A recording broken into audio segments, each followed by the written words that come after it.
All right, this is going to be my end of season quarterback rankings for the 2025 UFL season. Let's get started. Starting out with some honorable mentions.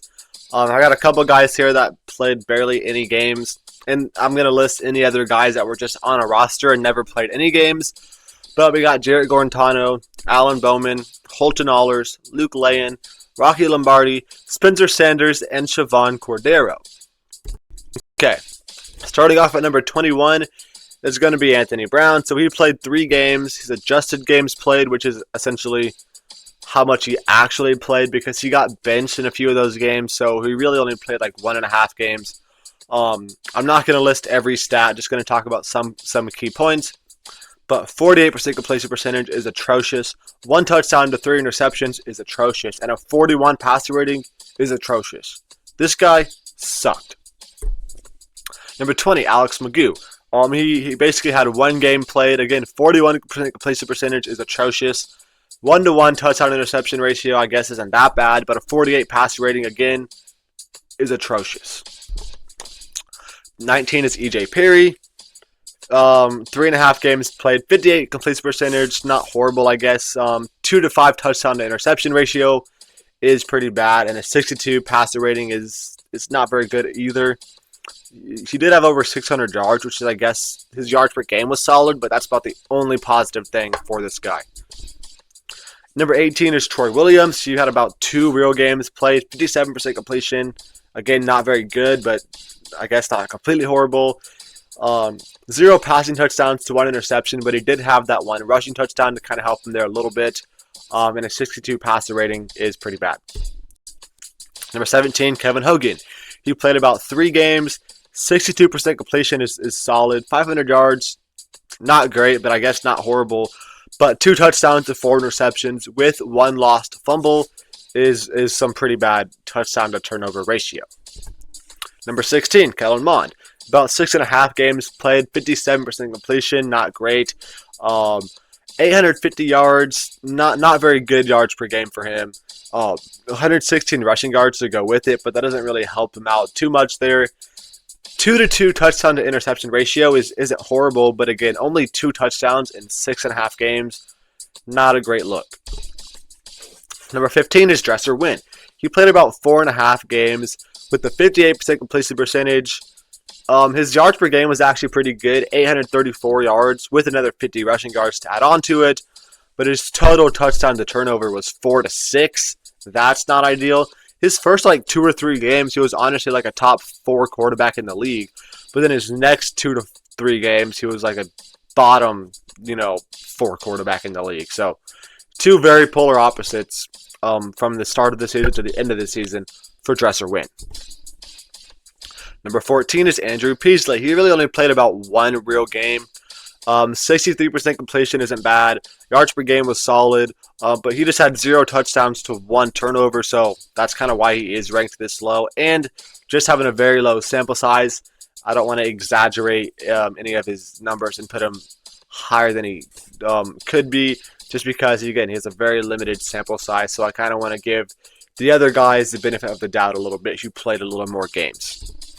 Number 13 is Case Cookish, one of those guys. Right, he had a 53% completion, which is pretty bad. Yards per game was decent, 546 yards with another 134 rushing yards, and a 5-to-2 touchdown to interception ratio is actually pretty solid, with a solid pass rating of an 80. Number 12 is Mike DeLillo. He only played 1.5 real games. But a 64% completion is solid. Yards per game is solid, over 400 yards in only 1.5 games. And he had 2 touchdowns to only 1 turnover. Number 11, Manny Wilkins. Played about 3 real games. 65% completion is good. Good enough, at least. It's solid. Almost 650 total yards, which is pretty good. But he only had 3 total touchdowns to 4 turnovers, which is obviously not ideal. His first 2 games that he played were really good. He looked like the best quarterback in the UFL, right? But then his 3rd game that he played, he looked like probably the worst quarterback in the UFL. Maybe better than Anthony Brown, but that doesn't really take much, right? His 3rd game was atrocious and definitely brought his numbers down a lot. Number 10 is Brandon Silvers. Played about 1.5 games. He also played part of the playoff game, and he was really good. Over a 72% completion percentage, I think was the best in the league this year. 200 yards with 1 touchdown to no turnovers, and a very good passer rating of 128. Number 9 is Danny Etling.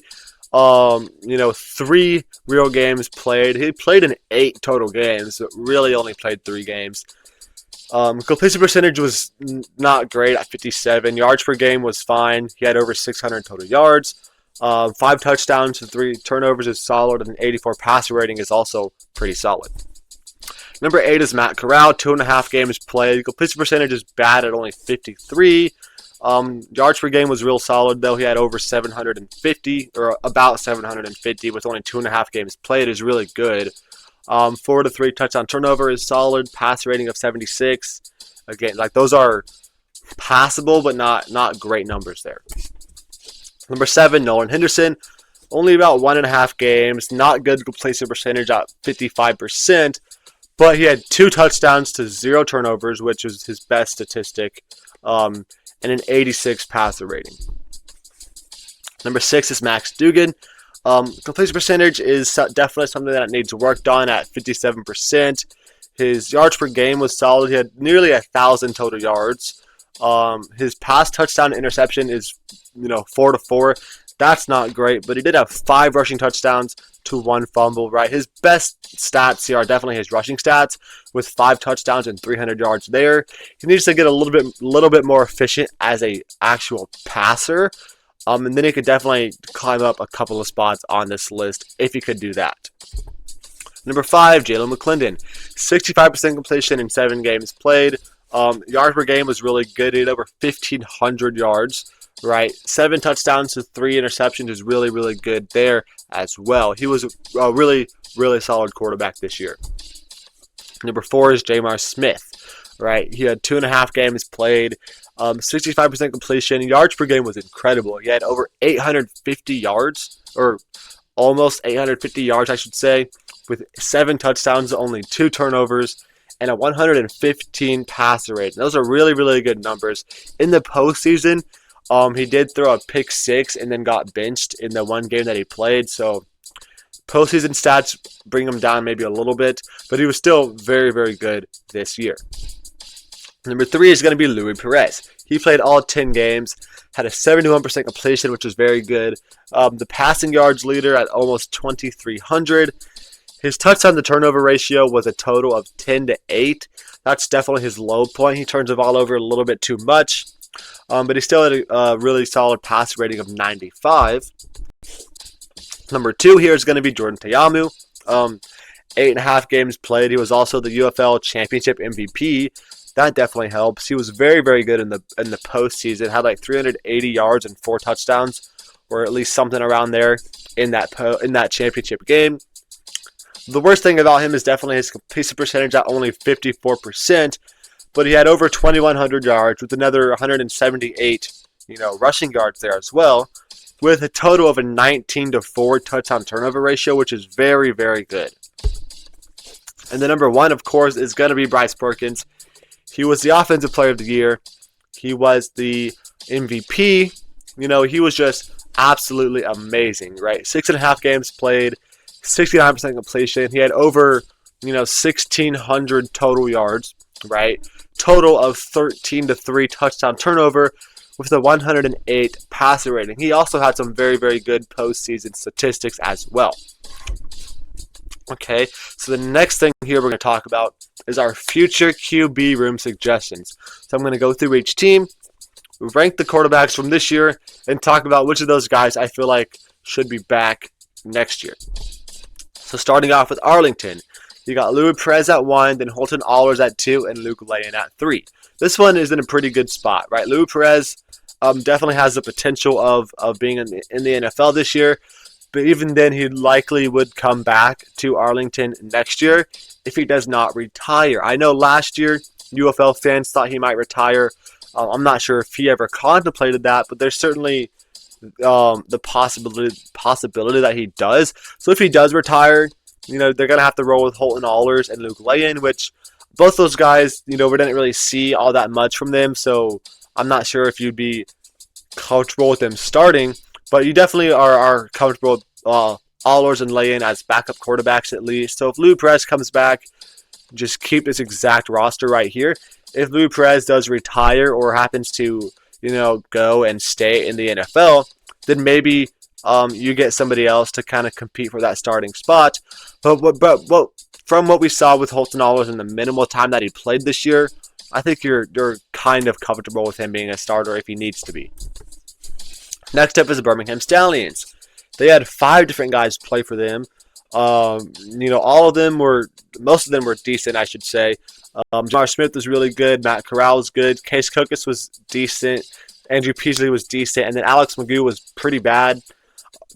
So they can only keep 3 of these guys come next year, right? So logically, you'd probably just cut Alex Magoo because he was the worst guy and he's the oldest guy. Him and Case Cookus are both 29 years old. So you probably cut Alex Magoo, and then I would probably cut Case Cookus as well, just because he is significantly older than Andrew Peasley. But if you run within a quarterback room next year of Jamar Smith, Matt Corral, and Andrew Peasley, you're in a very, very good spot. Next up is the DC Defenders. You got Jordan Ta'amu, then Mike DeLillo, then Spencer Sanders. Jordan Ta'amu was obviously amazing this year. Has the potential to be an NFL quarterback next year. So if he does go to the NFL and stay there, I'm honestly perfectly fine with Mike DeLillo as a starting quarterback. He only played, very minimal time this year, but he looked really, really good. He looked like he could easily be a good starting quarterback in this league next year if they need him to be. So if Ta'amu stays, obviously, then he's your starter. But if he leaves, I'm fine with Mike as your starter. I don't know anything about Spencer Sanders, but I guess keep him around and just go get somebody else that could be a good backup for you guys. And then we got the Houston Roughnecks here. Jalen McClendon was the best, then Nolan Henderson, then Anthony Brown. So I don't think any of these guys are going to be NFL players. So McClendon should come back and be your starter for the full season. He was really good. Nolan Henderson is a really good backup as well. And then Anthony Brown probably should be cut. He was really bad this year, so cut him. Go get another third-string quarterback out there that could be just better than him, so basically not completely suck. And then they're doing pretty good, right? Those top 2 guys are pretty good quarterbacks. Next up is the Memphis Showboats, and this one's kind of gross. Dresser Wynn was the best, then Troy Williams and A.J. Perry, but none of these guys were particularly good. Dresser Wynn, again, I mentioned it earlier, in his first 2 to 3 games, I thought he looked like a top 4 QB in this league. So I would like to keep him around and kind of hope that he can continue to play like he did in the first half of this season rather than the last half of this season. But I wouldn't bank on that idea, right? So I would like to keep him around, but I would definitely like to get somebody else that is starting caliber. Troy Williams and A.J. Perry, honestly, I'd be perfectly fine with them not bringing either of those guys back. Maybe you bring Troy Williams back, but as a QB3 specifically, and then A.J. Perry probably should not be back in this league in any capacity, just based off how bad he was this year. Next up is Michigan Panthers. We got Bryce Perkins, then Danny Etling, then Rocky Lombardi. Perkins was obviously amazing, but he's likely going to be in the NFL next year, and I don't think he's going to be coming back. I think he's going to be good enough to be a potential QB2, and at that point, he's definitely not coming back to go be in the UFL. Right. So they're going to have to look for another starting quarterback. Danny Etling was good this year, but he wasn't great. And he's already 30 years old. And again, Rocky Lombardi barely played, and he wasn't very good, but you can definitely keep him back as a backup. But didn't really get enough, sample to say that he's not good enough to be a backup in this league. So I would like to keep Danny Etling and Rocky Lombardi. Danny Etling can start if you need him to, but I would like to go out and get another guy who could at least compete with Danny Etling for that starting job. Then we got the San Antonio Brahmas. So they got Kellen Mond, then Kevin Hogan, then Alan Bowman, then Jarrett Gorentano. Jarrett Gorentano was atrocious this year. He should not be brought back under any circumstances. Alan Bowman did not even play a single snap this year, but I still ranked him ahead of Jarrett Gorentano because that's how bad he was. Right, so I'm fine with keeping Alan Bowman as a backup. Again, we didn't really see anything of him this year, but I guess keep him around as a backup, right? And then you got Kellen Mond and Kevin Hogan, who were both around the same level of player, and neither of those were very good. right? I think you could probably get by with keeping one of them, and at that point, you're probably keeping Kellen Mond because, I mean, he's just a lot younger than Kevin Hogan. Kevin Hogan might just end up retiring. He's going to be 33 next year, and at best be a backup QB in the UFL. So that, he should probably just retire. I'm fine with keeping Mond as a backup, but then you need to go out and get a legitimate starter that is like a significant step up from Kellen Mond, because you don't really want Kellen Mond competing for that starting job. You want him to be a backup if you absolutely need him to be. Then we got St. Louis Battlehawks, who are honestly in a really good position here, right? They got 4 quarterbacks. 3 of them played. Javon Cordero did not play this year, but he was also like their first round draft pick from a year ago, so you don't necessarily want to cut him from your team. But he also didn't play this year, and all these other 3 guys that played were actually pretty good. Dugan was really good. Silvers was really good in limited time.